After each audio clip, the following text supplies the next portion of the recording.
Hello everybody, मैं इस video में स्ट्रेट लाइन 3D के स्ट्रेट लाइन को पूरा डिस्कस करूंगा। मैं इस वीडियो में 3D के स्ट्रेट लाइन के एक एक टॉपिक को डिस्कस करूंगा। 3D का स्ट्रेट लाइन जो है बहुत इंपॉर्टेंट है, आपको पता है, और ये एक ऐसा चैप्टर है जो कि आप आराम से किसी भी कंपटीशन एग्जामिनेशन में बना सकते हैं, बशर्ते आपको इसका कंसेप्ट होना चाहिए। एक एक टॉपिक आपको ध्यान में रहना चाहिए। अगर आप एक एक टॉपिक अच्छे से पढ़े हैं तो 3D के स्ट्रेट लाइन का कोई भी प्रॉब्लम बना सकते हैं। तो सबसे पहले हम 3D के स्ट्रेट लाइन में देखते हैं comparison of 2D and 3D। 2D और 3D में क्या कंपैरिजन है? 2D जो कि आप कोऑर्डिनेट ज्योमेट्री में पढ़े हैं, जिसमें 2 डायमेंशन होता है। 3D जो कि आप यहां पे पढ़ेंगे, जिसमें 3 डायमेंशन होता है। तो 2D के केस में आपके पास x एक्सिस और y एक्सिस होता है। 2D के केस में आपके पास क्या होता है? x एक्सिस और y एक्सिस। 3D के केस में यहां पे x एक्सिस, y एक्सिस और z एक्सिस होगा। 2D में अगर हम देखें तो x एक्सिस और y एक्सिस एक दूसरे पे क्या होता है? परपेंडिकुलर। ठीक वैसे ही 3D में x एक्सिस, y एक्सिस और z एक्सिस तीनों एक दूसरे पे परपेंडिकुलर होगा। x एक्सिस, y एक्सिस और z एक्सिस तीनों एक दूसरे पे क्या होगा? परपेंडिकुलर। यहां पे हम देखें डिस्टेंस फॉर्मूला। 2D में क्या है कि अगर आपके पास 2 पॉइंट है, यहां पे एक पॉइंट का कोऑर्डिनेट x1, y1, यहां पे एक पॉइंट, दूसरे पॉइंट का कोऑर्डिनेट x2, y2। अगर हमको इन दोनों पॉइंट के बीच का डिस्टेंस निकालना है, इन दोनों पॉइंट के बीच का डिस्टेंस निकालना है, तो डिस्टेंस का फॉर्मूला क्या होता है? AB √ x2 माइनस x1 का square plus y2 minus y1 का स्क्वायर होता है। आप लोगों को ये पता होगा। अगर 2 पॉइंट है आपके पास तो 2 पॉइंट के बीच का डिस्टेंस x2 माइनस x1 का square plus y2 minus y1 का स्क्वायर, ये 2D का फॉर्मूला हो गया। 3D में क्या होगा? यहां पे z1 आ जाएगा। 3D में क्या होगा? यहां पे z2 आएगा। तो जिस तरह से हम 2D में 2 पॉइंट के बीच के डिस्टेंस का फॉर्मूला लिखे हैं, ठीक वैसे ही हम 3D में भी 2 पॉइंट के बीच के डिस्टेंस का फॉर्मूला लिख देंगे। ये क्या बनेगा? z2 माइनस z1 का स्क्वायर। तो 2D और 3D का जो बेसिक है वो ऑलमोस्ट सेम होता है। 2D में x और y रहेगा, 3D में x, y और z रहेगा। 2D में यहां पे खाली x1 और y1 था, 3D में यहां पे x1, y1, z1 हो गया। 2D में जो फॉर्मूला था डिस्टेंस फॉर्मूला, उसमें क्या था? x2 माइनस x1 का square plus y2 minus y1 का स्क्वायर। 3D में यहां पे एक एडिशनल आ गया z2 माइनस z1 का स्क्वायर। तो यही है आपका 2D का डिस्टेंस फॉर्मूला, और सेम तरीके से हम क्या लिख दिए? 3D के डिस्टेंस फॉर्मूला को। अगर हम बात करें सेक्शन फॉर्मूला की, तो सेक्शन फॉर्मूला आपको याद होगा 2D में 2 तरह का होता है। एक होता है इंटरनल डिवीजन और एक होता है एक्सटर्नल डिवीजन। वैसे ही 3D में भी 2 तरह का, इंटरनल और एक्सटर्नल। जो फॉर्मूला 2D में रखता है वैसा ही फॉर्मूला 3D में लगेगा। ध्यान दें, यहां पे आपके पास एक लाइन, ये A का कोऑर्डिनेट है x1, y1, B का कोऑर्डिनेट है x2, y2। यहां पे एक R जो कि इंटरनली डिवाइड कर रहा है रेशियो m:n में, इसका कोऑर्डिनेट x और y। तो यहां से हम आसानी से x निकालते थे। x का फॉर्मूला क्या होता था? x इज इक्वल टू, ये m इसके साथ जाएगा और ये n इसके साथ, तो यहां पे फॉर्मूला क्या बनता था? mx2 plus nx1 divide by m plus n, यही बनता था x का। सिमिलरली y क्या बनेगा? y इज इक्वल टू, ये m y2 के साथ, ये n y1 के साथ, तो ये आपके पास क्या बनेगा? m y2 plus n y1 divide by m plus n। तो ये तो बात की है हम 2D में इंटरनल डिवीजन। अगर यही चीज 3D में आपको मिले तो यहां पे x1, y1 कॉमा क्या हो जाएगा? z1। यहां पे x, y कॉमा क्या हो जाएगा? z। यहां पे आपके पास x2, y2 कॉमा क्या हो जाएगा? z2। अब यहां पे आपके पास x आ चुका है, y आ चुका है, ठीक वैसे ही z भी आएगा। z आपका किसके बराबर हो जाएगा? m z2 plus n z1 divide by m plus n, ये आपका आ गया z। तो जिस तरह से हम 2D में फॉर्मूला अप्लाई करते हैं, distance formula, section formula, mid point formula, अगर हम यहां पे मिड पॉइंट की बात करें, अगर यहां पे R, अच्छा पहले ये तो इंटरनल डिवीजन हो गया, एक्सटर्नल डिवीजन के केस में यहां पे क्या होता है माइनस, यहां पे क्या बनता है माइनस, तो यहां पे एक्सटर्नल डिवीजन में भी सेम तरीके से x क्या बनेगा m x2 minus n x1 divide by m minus n। आपका y क्या बनेगा m y2 minus n y1 minus n y1 divide by m minus n, और आपके पास z क्या आ जाएगा m z2 minus n z1 divide by m minus n। ये किसका फॉर्मूला हो गया एक्सटर्नल डिवीजन का। इंटरनल डिवीजन में प्लस, एक्सटर्नल डिवीजन में माइनस। अगर हम मिड पॉइंट की बात करें तो याद करें मिड पॉइंट का फॉर्मूला क्या बनता था इंटरनल, ये 2D के केस में आपको याद होगा कि ये एक लाइन यहां पे इसका कोऑर्डिनेट है x1, y1, इसका कोऑर्डिनेट है x2, y2। ये अगर आपका मिड पॉइंट है R तो इसका coordinate x1 plus x2 by 2 और इसका coordinate y1 plus y2 by 2, मतलब इन दोनों का एवरेज होता था।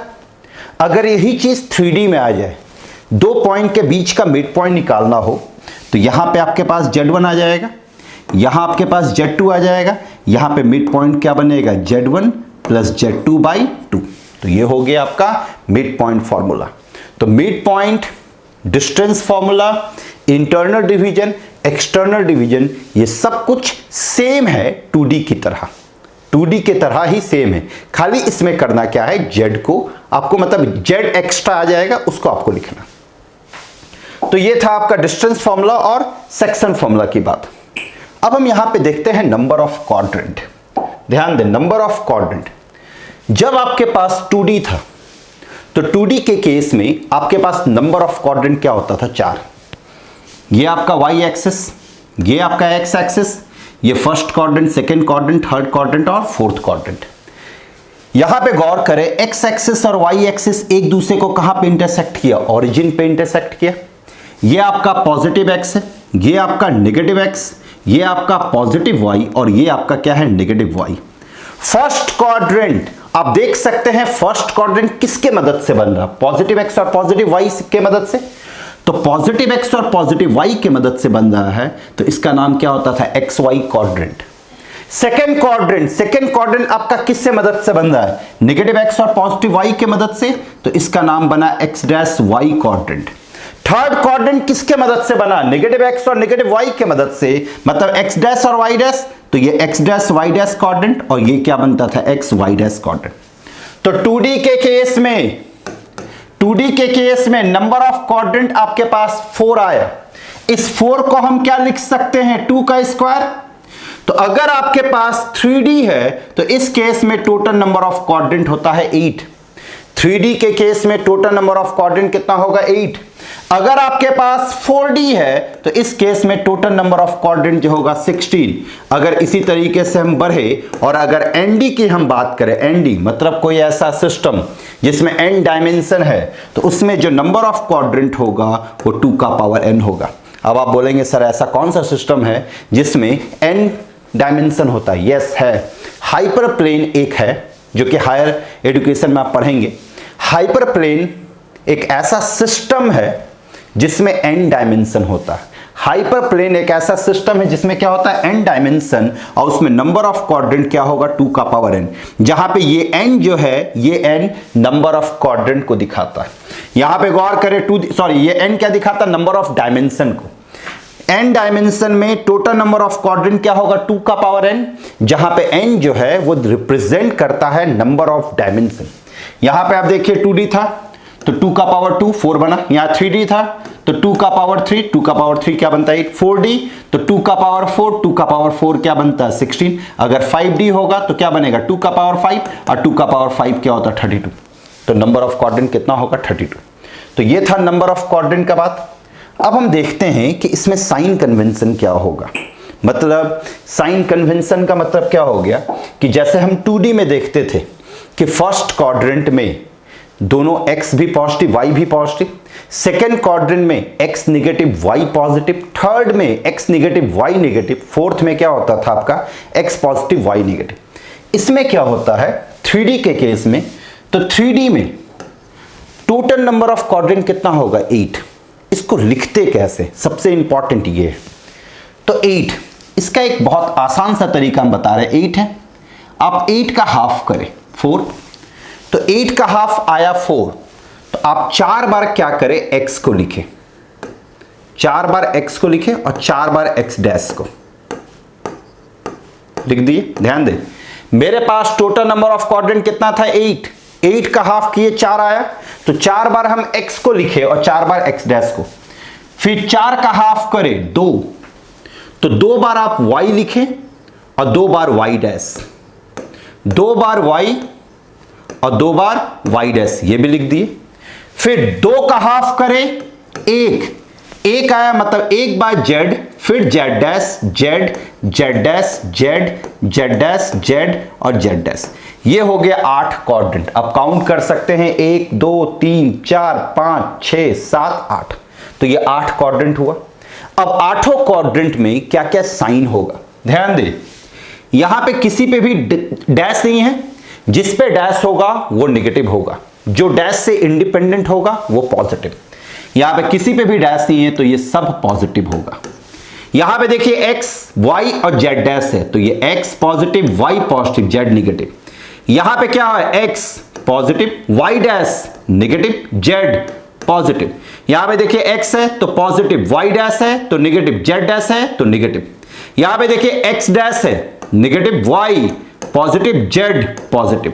यहां पे देखिए x डैश नेगेटिव, y है पॉजिटिव, z डैश है नेगेटिव, जिस पे डैश वो नेगेटिव। यहां पे x dash negative, y dash negative, z positive.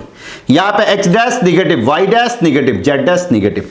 तो ये हो गया आपका साइन कन्वेंशन। अगर कोई आपसे पूछ रहा है कि 2, -3, 4 ये किस क्वाड्रेंट में है, तो आप यहां पे खुद देखिए, x का कोऑर्डिनेट पॉजिटिव है तो आप सीधा x कहें, y का कोऑर्डिनेट नेगेटिव है तो आप इसको कहें y डैश, z का कोऑर्डिनेट पॉजिटिव है तो आप इसको z कहें। तो ये किस कोऑर्डिनेट में जाएगा, x, y डैश, z में।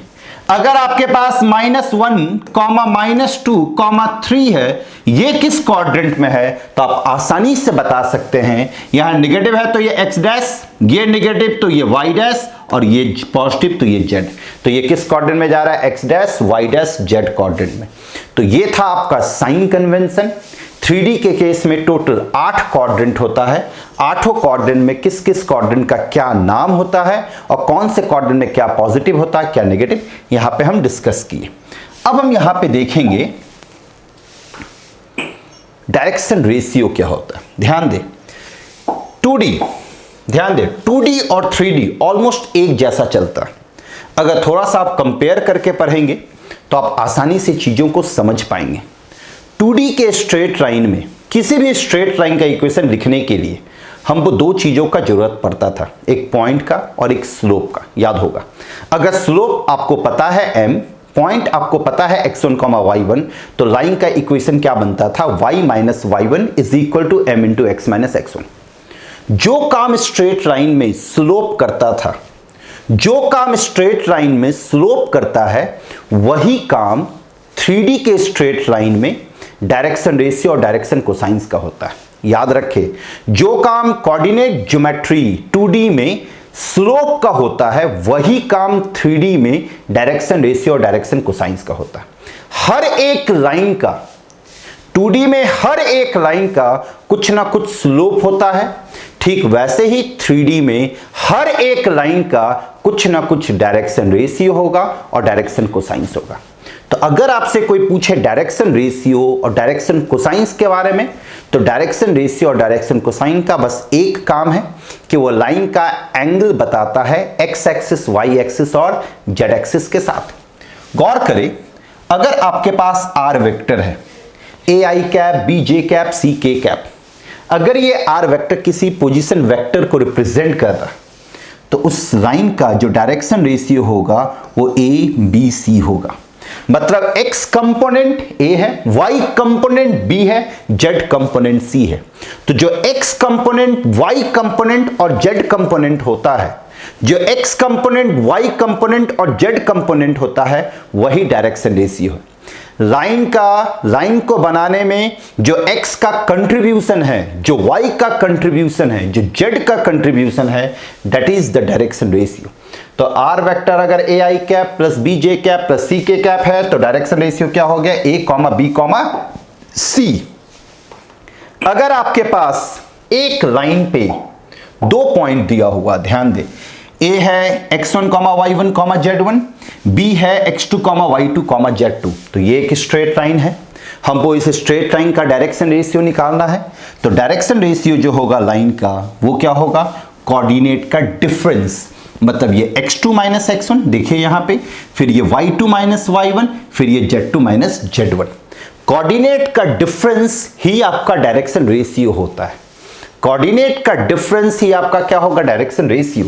जैसे अगर इसका कोऑर्डिनेट 1, 2, 3 है और इसका कोऑर्डिनेट है -2, 6, 7, तो इस लाइन का डायरेक्शन रेशियो हम आसानी से निकाल सकते हैं। x2 माइनस x1 तो -2 माइनस 1, फिर क्या आएगा 6 माइनस 2 और फिर क्या आएगा 7 माइनस 3। तो ये आपके पास -3 आया, ये आपके पास 4 आया और ये भी 4।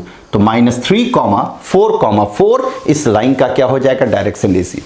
तो अगर एक स्ट्रेट लाइन पे 2 पॉइंट गिवन है तो हम आसानी से डायरेक्शन रेशियो निकाल सकते हैं। अब हम यहां पे देखते हैं डायरेक्शन कोसाइंस। डायरेक्शन कोसाइन क्या होता है, कोई भी straight line x axis, y axis और z एक्सिस के साथ कुछ ना कुछ एंगल जरूर बनाता है। कोई भी straight line x axis, y axis और z एक्सिस के साथ कुछ ना कुछ एंगल जरूर बनाता है।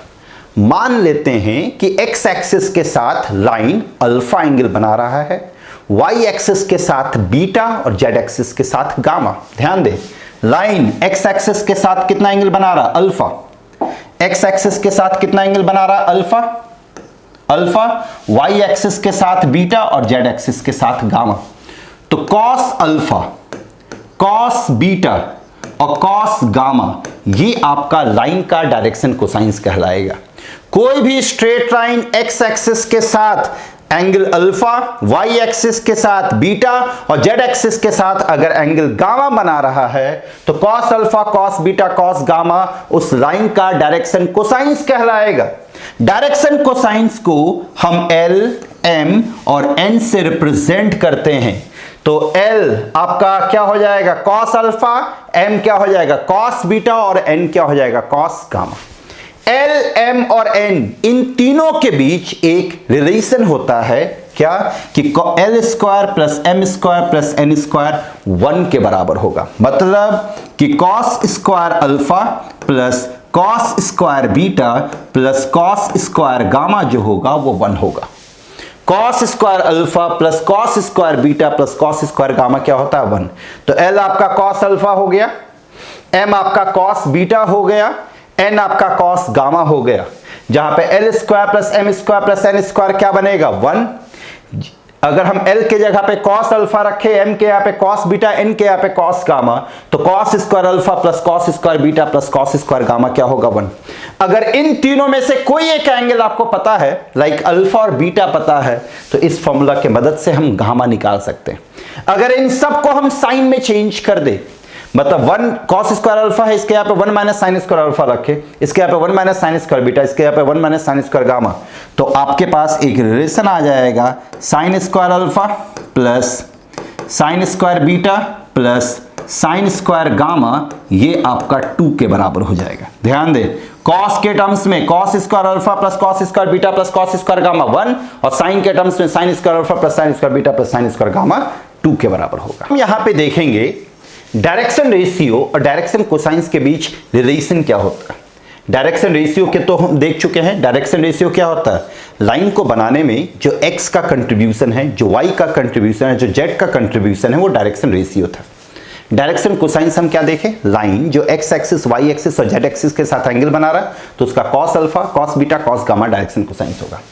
अब यहां पे गौर करें, ये आपके पास एक लाइन, इस लाइन का डायरेक्शन रेशियो दिया हुआ है ABC, डायरेक्शन कोसाइंस दिया हुआ L, M और N।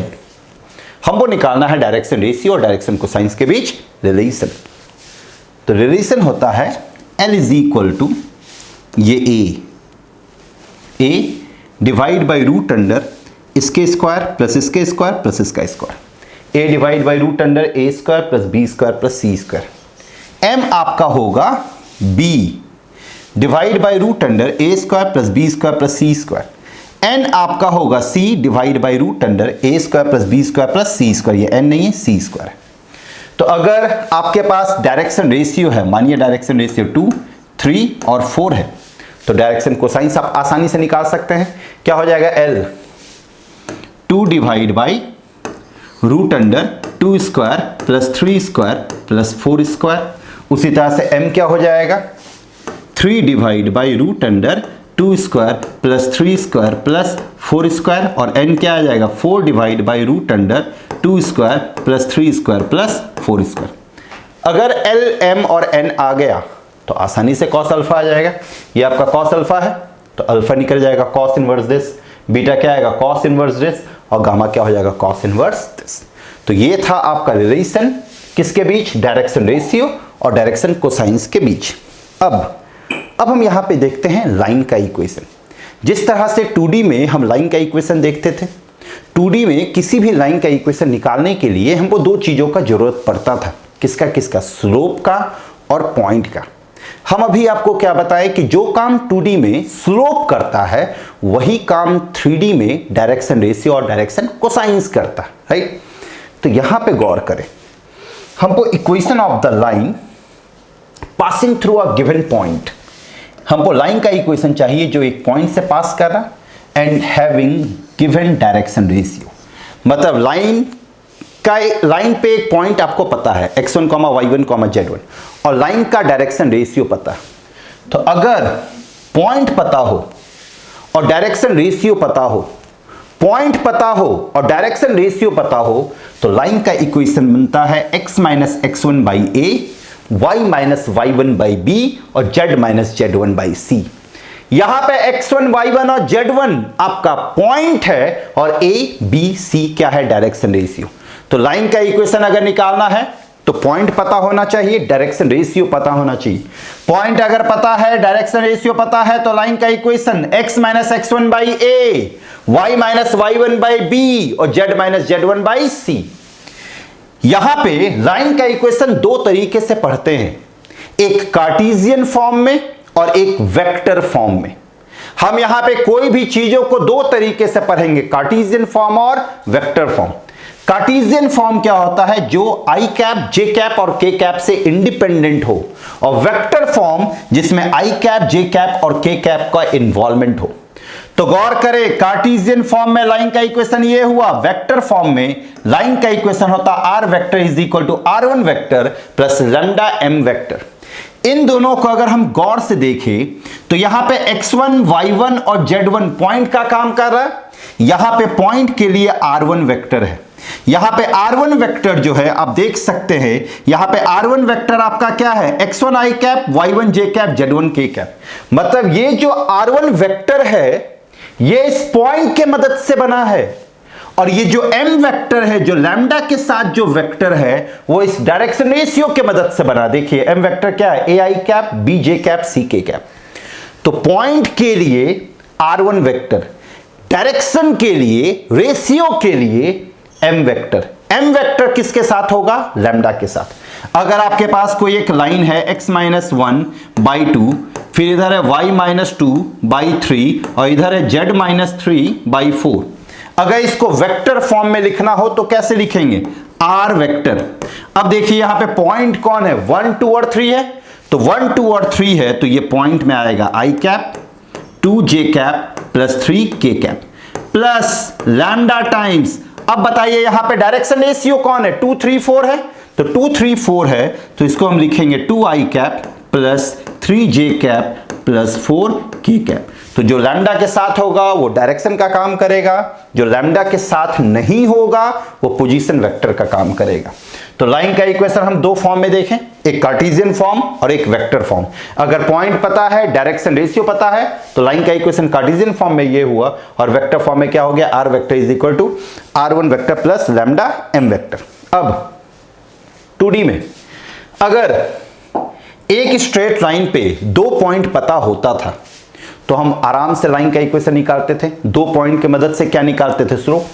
वैसे ही अगर एक लाइन है आपके पास, ये एक लाइन, इस पे 2 पॉइंट पता हो, x1, y1 और z1, दूसरा पॉइंट है x2, y2 और z2।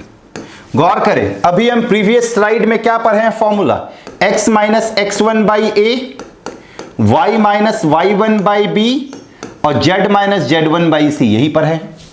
यहां पे गौर करें, x1 y1 z1 तो पता है, यहां पे मिसिंग कौन है, ABC। अभी हम आपको बताए हैं कि अगर किसी लाइन पे 2 पॉइंट हो, तो अगर किसी लाइन पे 2 पॉइंट हो तो हम आसानी से डायरेक्शन रेशियो निकाल सकते हैं, दोनों पॉइंट का डिफरेंस। तो यहां पे अगर हम दोनों पॉइंट का डिफरेंस है, x2 माइनस x1 a होगा, y2 माइनस y1 b होगा, z2 माइनस z1 क्या होगा, c। तो हम a के जगह पे क्या रखेंगे, x2 माइनस x1, b के जगह पे y2 माइनस y1 और c के जगह पे क्या रख देंगे, z2 माइनस z1। देखिए मेरे पास क्या आ गया, x minus x1 divide by x2 minus x1, y minus y1 divide by y2 minus y1, z minus z1 divide by z2 minus z1। तो ये हो गया कार्टेशियन फॉर्म। वेक्टर फॉर्म में देखें तो same, r vector is equal to r1 vector, ये तो r1 vector हुआ। अब 2 पॉइंट, ये 2 पॉइंट के मदद से डायरेक्शन रेशियो बना, तो उसी तरह से वेक्टर में डायरेक्शन वेक्टर जो होगा वो इसी 2 पॉइंट के मदद से बनेगा। इसे यहां पे क्या हो गया, r2 vector minus r1 vector. तो कार्टेशियन में x minus x1 divide by x2 minus x1 is equal to y minus y1 divide by y2 minus y1, z minus z1 divide by z2 minus z1। Vector में क्या होगा, r vector is equal to r1 vector plus lambda times r2 vector minus r1 vector. एक चीज और आपको याद रखना है इसमें कि ये देख रहे हैं x, y और z, लाइन के इक्वेशन में हमेशा न्यूमरेटर में जो x, y, z का कोएफिशिएंट होगा वो हमेशा +1 होना चाहिए। न्यूमरेटर में x, y और z का जो कोएफिशिएंट होगा वो हमेशा +1 होना चाहिए। अगर +1 नहीं है तो +1 बनाएंगे। तो ये था आपका लाइन का इक्वेशन, जब लाइन आपका 2 पॉइंट से पास करेगा तब। अब हम यहां पे देखते हैं 2 लाइन के बीच एंगल क्या होगा। 2 लाइन के बीच एंगल, सबसे पहले हम इसको देखते हैं कार्टेशियन फॉर्म में। ध्यान दें, ये आपके पास 2 लाइन है, एक लाइन है x minus x1 by a1, y minus y1 by b1, z minus z1 by c1 और दूसरा लाइन ये है। तो इन दोनों लाइन, जैसे ये एक लाइन और ये एक लाइन, इन दोनों लाइन के बीच कुछ ना कुछ एंगल है थीटा। तो इन दोनों लाइन के बीच एंगल जो थीटा है वो थीटा क्या होगा, तो cos theta is equal to ये a1 a2 plus b1 b2 plus c1 c2। गौर करें, a1 a2 plus b1 b2 plus c1 c2 आया, डिवाइड बाई रूट अंडर क्या आ जाएगा, a1 square b1 square c1। देखिए a1 square plus b1 square plus c1 square, यहां पे क्या आएगा, root under a2 square plus b2 square plus c2 square. तो अगर 2 लाइन है, 2 लाइन के बीच का एंगल अगर हमको निकालना है तो डायरेक्शन रेशियो, एंगल हमेशा डील करता है, एंगल को डील करने के लिए हमेशा हम किसका यूज करते हैं, डायरेक्शन रेशियो का। तो cos theta is equal to a1 a2 plus b1 b2 plus c1 c2, इधर root under a1 square plus b1 square plus c1 square, ये c1 है, और ये root under a2 square plus b2 square plus c2 square. ये था आपका Cartesian form में 2 line के बीच एंगल। अगर हम वेक्टर फॉर्म में बात करें तो गौर करें, यहां पे ये एक लाइन जिसका डायरेक्शन वेक्टर क्या है, m वेक्टर, ये दूसरा लाइन जिसका डायरेक्शन वेक्टर क्या है, n वेक्टर। आप लोग वेक्टर में पढ़ चुके हैं कि 2 वेक्टर के बीच अगर एंगल निकालना हो तो फॉर्मूला क्या होता है, cos theta is equal to m vector dot n vector divide by m vector का मैग्नीट्यूड इनटू n वेक्टर का मैग्नीट्यूड।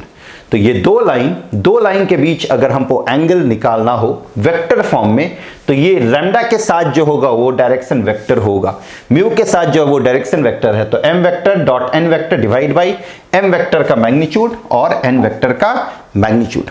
एक चीज और देखें, जैसे यहां पे अब हमको पढ़ना है कंडीशन फॉर परपेंडिकुलरिटी। तो कंडीशन फॉर परपेंडिकुलरिटी यहीं से आप गौर करें, अगर 2 लाइन परपेंडिकुलर हो, 2 लाइन क्या हो, परपेंडिकुलर, तो आप सोचिए दोनों के बीच का एंगल क्या होगा, 90 डिग्री।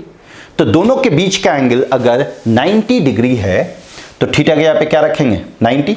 तो अगर हम यहाँ पे थीटा की जगह पे 90 रखें तो ये cos 90 आपका क्या बनेगा, 0 बन जाएगा। अब हम क्रॉस मल्टीप्लाई अगर कर दे तो सब 0, तो बचा क्या मेरे पास, a1 a2, इधर से क्या बचेगा, b1 b2, और इधर आपके पास क्या बचेगा, c1 c2 इक्वल टू 0। तो अगर 2 लाइन के बीच एंगल 90 डिग्री है, या दो लाइन अगर परपेंडिकुलर है, दो लाइन अगर परपेंडिकुलर है तो क्या बनेगा, a1 a2 plus b1 b2 plus c1 c2 0। अब सवाल ये उठता है कि अगर दो लाइन पैरेलल हो जाए तो क्या होगा। दो लाइन अगर पैरेलल है तो दोनों का डायरेक्शन रेशियो जो होगा वो प्रोपोर्शनल होगा। अगर ये दो लाइन एक दूसरे के पैरेलल हो जाए, अगर ये दो लाइन एक दूसरे के पैरेलल हो जाए तो उस केस में a1 by a2 is equal to b1 by b2 is equal to क्या होगा, c1 बाई c2। याद रखें, अगर परपेंडिकुलर है तो a1 a2 plus b1 b2 plus c1 c2 0, अगर पैरेलल है तो a1 by a2 equal to b1 by b2 equal to c1 by c2। Vector में अगर हम चले, वेक्टर के मदद से अगर हम देखें तो सेम चीज यहां पे भी होगा। दो लाइन अगर परपेंडिकुलर है तो ये थीटा क्या हो जाएगा, 90, तो cos 90 0, क्रॉस मल्टीप्लाई करेंगे तो यहां पे m vector dot n vector क्या होगा, 0। तो अगर दो लाइन परपेंडिकुलर तो m vector dot n vector 0, और अगर ये दो लाइन पैरेलल तो m वेक्टर और n वेक्टर क्या होगा, प्रोपोर्शनल। आप लोग पढ़े हैं कि अगर a वेक्टर और b वेक्टर पैरेलल होता है तो a vector is equal to क्या होता है, लैम्डा टाइम्स b वेक्टर। तो पैरेलल होना मतलब ये m वेक्टर और n वेक्टर का पैरेलल होना मतलब यहां पे m vector is equal to क्या हो जाएगा, लैम्डा टाइम्स n वेक्टर। तो दो लाइन परपेंडिकुलर तो m डॉट n 0, और दो लाइन पैरेलल तो m vector is equal to lambda n vector. तो ये था आपका कंडीशन फॉर परपेंडिकुलरिटी, किसमें, वेक्टर और कार्टेशियन फॉर्म में। इसके ये भी हम बता दिए कंडीशन फॉर पैरेललिज्म। अब हम देखते हैं arbitrary point. Arbitrary point on A line, ये क्या होता है। जैसे आप गौर करिए, ये एक स्ट्रेट लाइन, इस स्ट्रेट लाइन पे इनफाइनाइट नंबर ऑफ पॉइंट्स है। तो इनफाइनाइट नंबर ऑफ पॉइंट्स में अगर कोई जनरल पॉइंट हमको लेना हो, अपने मन से कोई पॉइंट कंसीडर करना हो, तो कैसे कंसीडर करेंगे। ये लाइन है, हम इस पूरे को लैम्डा से इक्वेट कर दिए। ध्यान दे, जब कभी भी अपने मन से हमको पॉइंट कंसीडर करना हो तो लाइन को हम लैम्डा से इक्वेट किए। अब फर्स्ट और लास्ट से आप खुद देखिए, x minus x1 by A is equal to lambda, cross multiply किए x minus x1 is equal to A lambda, तो आपका x क्या बनेगा, x1 प्लस ए लैम्डा बना। इसको और इसको इक्वेट करेंगे तो y minus y1 by B is equal to lambda, तो आपका y क्या बनेगा, b लैम्डा प्लस y1। इन दोनों को इक्वेट करेंगे तो z minus z1 by C lambda, तो आपके पास z क्या बनेगा, c लैम्डा प्लस z1 बन गया। तो ये हो गया आर्बिट्ररी पॉइंट, जहां पे पॉइंट पे वेरी करेगा कौन, लैम्डा। अलग अलग पॉइंट पे लैम्डा का वैल्यू क्या होगा, अलग। तो जब कभी भी अपने मन से आपको पॉइंट लेना हो तो पूरे लाइन को आप लैम्डा से इक्वेट करें, एक्स वाई जेड का value in terms of lambda निकाल ले। याद रखें, एक्स वाई जेड का वैल्यू किसके टर्म्स में निकालेंगे, लैम्डा के टर्म्स में। इंटरसेक्शन ऑफ टू लाइंस, मतलब कि दो लाइन इंटरसेक्ट। देखिए 2D में दो लाइन इंटरसेक्ट करेगा, ये कंफर्म था। 2D के केस में अगर एक ही प्लेन पे, ऑब्वियस सी बात है एक ही प्लेन में 2D है, तो दो लाइन हमेशा इंटरसेक्ट करता है। लेकिन 3D के केस में जरूरी नहीं है कि दो लाइन इंटरसेक्ट करें। जैसे अगर मानिए ये एक लाइन है और ये एक लाइन है, तो आप बताइए ये दोनों पैरेलल भी नहीं है, लेकिन क्या ये दोनों लाइन कभी इंटरसेक्ट करेगा। तो 3D के केस में जरूरी नहीं है कि दो लाइन एक दूसरे से इंटरसेक्ट करें। तो सवाल ये उठता है कि अगर दो लाइन इंटरसेक्ट करेगा या नहीं करेगा, ये कैसे पता करेंगे। इसका बहुत आसान तरीका, आप जरा सोचिए, अगर दो लाइन इंटरसेक्ट करता है तो दोनों लाइन पे एक कॉमन पॉइंट होगा, और ये कॉमन पॉइंट जो होगा ये दोनों लाइन को क्या करेगा, सेटिस्फाई। तो हम क्या करेंगे, दोनों से एक आर्बिट्ररी पॉइंट निकालेंगे। इन दोनों से क्या निकालेंगे, एक आर्बिट्ररी पॉइंट। आर्बिट्ररी पॉइंट निकालने का कंसेप्ट हम प्रीवियस स्लाइड में दे चुके हैं। इस पूरे को देखिए लैम्डा से इक्वेट किए, इस पूरे को म्यू से। यहां से x निकाल लिए a1 lambda plus x1, y निकाले b1 lambda plus y1, z निकाले c1 लैम्डा प्लस z1। उसी तरह से यहां से x y z निकाले। अब अगर ये दो लाइन इंटरसेक्ट करेगा तो इस लाइन पे यहां का x कोऑर्डिनेट, इस लाइन का यहां का x कोऑर्डिनेट दोनों बराबर होगा। यहां पे इस जगह पे दोनों लाइन का x कोऑर्डिनेट आपस में क्या होगा, बराबर। इसी जगह पे दोनों लाइन का y कोऑर्डिनेट बराबर होगा, इसी जगह पे दोनों लाइन का z कोऑर्डिनेट आपस में बराबर होगा। तो हम यहां पे देखिए इसका x कोऑर्डिनेट और इसका x कोऑर्डिनेट बराबर किए, y कोऑर्डिनेट बराबर किए, z कोऑर्डिनेट बराबर किए। यहां पे मेरे पास तीन इक्वेशन है। अननोन है दो, कौन कौन अननोन है, लैम्डा और म्यू। तो हम क्या करेंगे, इस तीन में से किसी दो इक्वेशन को पकड़ेंगे, सॉल्व करेंगे। मानिए हम इससे और इसको सॉल्व करके लैम्डा और म्यू निकाल लिए। अब उसको हम थर्ड में पुट करेंगे और देखेंगे क्या वो सेटिस्फाई किया। अगर सेटिस्फाई किया मतलब वो इंटरसेक्ट कर रहा है, और अगर सेटिस्फाई नहीं किया मतलब कि वो इंटरसेक्ट नहीं कर रहा। बहुत आसान, दोनों का x निकाल लिए, y निकाल लिए, z आपस में इक्वेट कर दिए।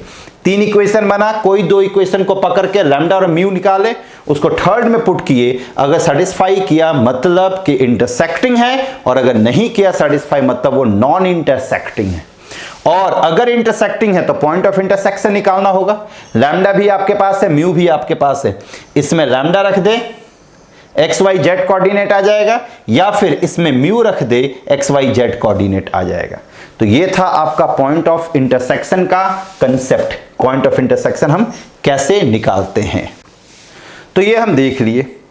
अब हम देखते हैं foot of the perpendicular from a point two the given line. सबसे पहले हम फुट ऑफ द परपेंडिकुलर के बारे में जानते हैं कि perpendicular, foot of the perpendicular होता क्या। जैसे ये देखिए एक लाइन है और ये एक पॉइंट है, हम यहां से एक परपेंडिकुलर ड्रॉप किए, तो यहां से एक परपेंडिकुलर ड्रॉप किए तो ये इस लाइन से कहां पे मिला, P पे मिला, तो यही P जो है फुट ऑफ द परपेंडिकुलर कहलाएगा। पॉइंट से जो हम परपेंडिकुलर ड्रॉप करते हैं लाइन पे, तो लाइन को वो जहां पे कट करता है उस पॉइंट को हम फुट ऑफ द परपेंडिकुलर कहते हैं। तो ये आपका क्या हो गया, फुट ऑफ द परपेंडिकुलर। तो अब सवाल उठता है कि इसको निकालेंगे कैसे। गौर करें, ये पॉइंट इसी लाइन पे है, तो अगर ये पॉइंट इसी लाइन पे है तो ऑब्वियस सी बात है ये पॉइंट इस लाइन पे है, तो हम क्या, ये पॉइंट निकालना मतलब इस लाइन का कोई एक पॉइंट निकालना। हम क्या करते हैं, मान देते हैं कोई एक आर्बिट्ररी पॉइंट। तो अगर ये आर्बिट्ररी पॉइंट है, आर्बिट्ररी पॉइंट निकालने का तरीका आपको हम बताए हैं, ये लैम्डा मान दिए। हम एक्स वाई जेड निकालते हैं, एक्स मेरे पास क्या आ जाएगा, a1 लैम्डा प्लस x1 आएगा, यहां से y मेरे पास क्या आ जाएगा, b1 लैम्डा प्लस y1, और z मेरे पास क्या आएगा, c1 लैम्डा प्लस z1। ये आ गया। इसको हम मान लेते हैं कि ये जो है आपका p का कोऑर्डिनेट है। अब जरा सोचिए, इसमें अननोन कौन है, लैम्डा। अगर लैम्डा का वैल्यू हम किसी भी तरीके से निकाल ले तो p का कोऑर्डिनेट निकल जाएगा, और यही p आपका क्या है, फुट ऑफ द परपेंडिकुलर। तो हमको लैम्डा निकालना है। लैम्डा एक अननोन का वैल्यू निकालने के लिए एक इक्वेशन होना चाहिए, तो हम एक इक्वेशन बनाएंगे। p का कोऑर्डिनेट पता है, a का कोऑर्डिनेट पता है, हम AP का डायरेक्शन रेशियो निकाल सकते हैं। AP का डायरेक्शन रेशियो क्या होगा, एक लाइन पे दो पॉइंट है तो दोनों का डिफरेंस डायरेक्शन रेशियो होगा, तो इस AP का डायरेक्शन रेशियो होगा a1 lambda plus x1 minus alpha, फिर b1 lambda plus y1 minus beta, फिर c1 lambda plus z1 minus gamma. ये किसका डायरेक्शन रेशियो आ गया, AP का। इस लाइन का डायरेक्शन रेशियो क्या है, a1 b1 c1। आप खुद देखिए, ये दोनों लाइन एक दूसरे पे परपेंडिकुलर है, तो अगर ये दोनों लाइन एक दूसरे पे परपेंडिकुलर है तो हम आपको बताए थे एंगल बिटवीन टू लाइन में कि अगर दो लाइन परपेंडिकुलर होता है तो दोनों के डायरेक्शन रेशियो का प्रोडक्ट जीरो होता है। तो इस लाइन का डायरेक्शन रेशियो और इस लाइन का डायरेक्शन रेशियो का प्रोडक्ट जीरो होगा। तो जीरो अगर हो गया मतलब कि a1 into a1 lambda plus x1 minus alpha plus b1 into b1 lambda plus y1 minus beta plus c1 into c1 lambda plus z1 minus gamma. ये क्या आ जाएगा, जीरो आएगा। यहां पे देखिए एक ही अननोन है लैम्डा, इसको जब हम सिंप्लीफाई करेंगे तो लैम्डा का वैल्यू आएगा। लैम्डा का वैल्यू जैसे ही आया यहां पे रखेंगे एक्स वाई जेड आएगा, और ये एक्स वाई जेड ही आपका क्या होगा, फुट ऑफ द परपेंडिकुलर। तो हम आसानी से फुट ऑफ द परपेंडिकुलर का कोऑर्डिनेट निकाल लिए। तो फुट ऑफ द परपेंडिकुलर निकालने का तरीका समझ में आ गया। अब इसी में इमेज पूछ सकता है आपसे कि इमेज ऑफ द पॉइंट क्या होगा। तो गौर करें, ये अगर ऑब्जेक्ट है, ये अगर मिरर है तो इमेज नीचे होगा। जितने डिस्टेंस पे ऑब्जेक्ट होता है मिरर से उतने ही डिस्टेंस पे कौन होता है, इमेज। तो मान लेते हैं इमेज यहां पे है, तो ये ऑब्जेक्ट और इमेज का ये फुट ऑफ द परपेंडिकुलर आपका क्या होगा, मिड पॉइंट। तो मिड पॉइंट का कंसेप्ट हम लगा के इमेज का कोऑर्डिनेट निकाल सकते हैं। तो याद रखें, अगर आपको इमेज निकालना हो तो भी आपको फुट ऑफ द परपेंडिकुलर निकालना ही होगा। इमेज निकालना हो तो भी आपको फुट ऑफ द परपेंडिकुलर निकालना होगा। फुट ऑफ द परपेंडिकुलर निकाल के दोनों के मिड पॉइंट कंसेप्ट से हम इमेज निकाल लेंगे। अगर फुट ऑफ द परपेंडिकुलर है, ए पता गिवन था, तो इन दोनों के बीच का परपेंडिकुलर डिस्टेंस भी हम निकाल सकते हैं। तो अगर किसी पॉइंट से इस लाइन का परपेंडिकुलर डिस्टेंस अगर पूछे, इस पॉइंट से इस लाइन का परपेंडिकुलर डिस्टेंस अगर पूछे, तो फुट ऑफ द परपेंडिकुलर निकाल के दोनों के बीच का डिस्टेंस। तो यहां पे आपका फुट ऑफ द परपेंडिकुलर भी हो गया, इमेज भी हो गया और परपेंडिकुलर डिस्टेंस भी हो गया। इनफैक्ट इस लाइन का इक्वेशन भी आप चाहें तो निकाल सकते हैं। ये पॉइंट पता है, ये पॉइंट आप निकाल चुके हैं, तो एक लाइन पे अगर दो पॉइंट है तो आप आसानी से लाइन का इक्वेशन निकाल सकते हैं। फॉर्मूला क्या होता है, x minus x1 divide by x2 minus x1 equal to y minus y1 divide by y2 minus y1 is equal to z minus z1 divide by z2 minus z1। ये हो गया। अब हम देखते हैं यहां पे इमेज, रिफ्लेक्शन ऑफ इमेज, मतलब इमेज निकालना हमको इस पॉइंट का। ये ऑब्जेक्ट दिया हुआ, ये इमेज दिया हुआ। सबसे पहले क्या निकालेंगे, फुट ऑफ द परपेंडिकुलर। इसका मिड पॉइंट कंसेप्ट से हम क्या निकाल लेंगे, इमेज। अब यहां पे क्या है, shortest distance between two skew lines. सबसे पहला पॉइंट कि ये स्क्यू लाइंस होता क्या, स्क्यू लाइंस क्या है कि अगर आपके पास दो नॉन पैरेलल लाइंस है और नॉन इंटरसेक्टिंग लाइन है, ध्यान दे, दो नॉन पैरेलल और नॉन इंटरसेक्टिंग लाइन को हम स्क्यू लाइंस कहते हैं। जैसे ये अगर एक लाइन है, ये एक लाइन, गौर करें ये दोनों लाइन एक दूसरे के पैरेलल भी नहीं है और ये दोनों लाइन एक दूसरे को इंटरसेक्ट भी नहीं कर रहा, तो इन दोनों लाइन को हम स्क्यू लाइंस कहेंगे। तो शॉर्टेस्ट डिस्टेंस क्या होता है, हम एक ऐसा लाइन ड्रॉ करें जो इस पे भी परपेंडिकुलर है और इस लाइन पे भी परपेंडिकुलर है। कोई एक लाइन बीच में हो सकता है जो दोनों पे परपेंडिकुलर हो, तो ये जो डिस्टेंस होगा that is the shortest distance. तो इसका एक सिंपल सा फॉर्मूला होता है, आर वेक्टर अगर दिया हुआ है a1 plus lambda b1 vector, r2 मतलब दूसरा लाइन दिया हुआ है ये r होगा, ठीक है, a2 vector plus lambda b2 vector, जहां पे a1 पोजीशन वेक्टर है, a2 position vector, b1 vector इस लाइन का डायरेक्शन वेक्टर, b2 वेक्टर इस लाइन का डायरेक्शन वेक्टर। तो शॉर्टेस्ट डिस्टेंस होगा b1 और b2 का क्रॉस प्रोडक्ट। क्रॉस प्रोडक्ट याद कीजिए, वेक्टर में पढ़ें, b1 और b2 का cross product dot a2 minus a1 vector और नीचे b2 क्रॉस b1 का मैग्नीट्यूड। इसको जब आप सिंप्लीफाई करेंगे जो आएगा वो कहलाएगा शॉर्टेस्ट डिस्टेंस। वो क्या कहलाएगा, शॉर्टेस्ट डिस्टेंस। अगर जरा सोचे, अगर ये शॉर्टेस्ट डिस्टेंस 0 आ जाता है, इसका मतलब क्या है कि वो दोनों लाइन के बीच का जो डिस्टेंस है वो 0 हो गया। तो डिस्टेंस अगर 0 हो गया मतलब ये दोनों लाइन एक दूसरे से क्या करेगा, इंटरसेक्ट। तो अगर आपसे कोई पूछे कि दो लाइन इंटरसेक्ट कर रहा है या नहीं, शॉर्टेस्ट डिस्टेंस के मदद से बताइए, तो शॉर्टेस्ट डिस्टेंस आप निकालें इस फॉर्मूला के मदद से। अगर शॉर्टेस्ट डिस्टेंस 0 आ जाता है, अगर शॉर्टेस्ट डिस्टेंस आपका 0 आ जाता है मतलब कि दो लाइन इंटरसेक्ट कर रहा है, और अगर शॉर्टेस्ट डिस्टेंस 0 नहीं आता है मतलब कि दो लाइन इंटरसेक्ट नहीं करेगा। अब हम यहां पे देखते हैं shortest distance between two parallel lines. दो लाइन है पैरेलल, तो अगर दो लाइन पैरेलल होगा तो दोनों का डायरेक्शन वेक्टर प्रोपोर्शनल होगा या सेम होगा। तो यहां पे दो लाइन है, दोनों वेक्टर पैरेलल है, दोनों लाइन पैरेलल है, तो दोनों के बीच का शॉर्टेस्ट डिस्टेंस फॉर्मूला होता है a2 vector minus a1 vector cross b vector, a2 vector minus a1 vector cross b vector, इसका मैग्नीट्यूड। इसका हम क्या लेंगे, मैग्नीट्यूड। पहले दोनों का क्रॉस निकालेंगे, इन दोनों को सब्ट्रैक्ट करके दोनों का क्रॉस निकालेंगे, मतलब b वेक्टर के साथ क्रॉस और नीचे b वेक्टर का मैग्नीट्यूड। इसको सिंप्लीफाई करेंगे तो मेरे पास आ जाएगा shortest distance between two parallel line. तो ये था आपका 3D के हर एक टॉपिक को हम यहां पे डिस्कस किए, 3D के स्ट्रेट लाइन के हर एक टॉपिक को। तो स्ट्रेट लाइन इन स्पेस के हर एक टॉपिक को यहां पे हम देखें, अच्छे से करें। ये बहुत इंपॉर्टेंट चैप्टर है जेई के लिए, अच्छे से करके जाएं, इससे हर एक सवाल आपका बन जाएगा अगर आप थोड़ा सा अच्छे से प्रैक्टिस करके गए हैं तो।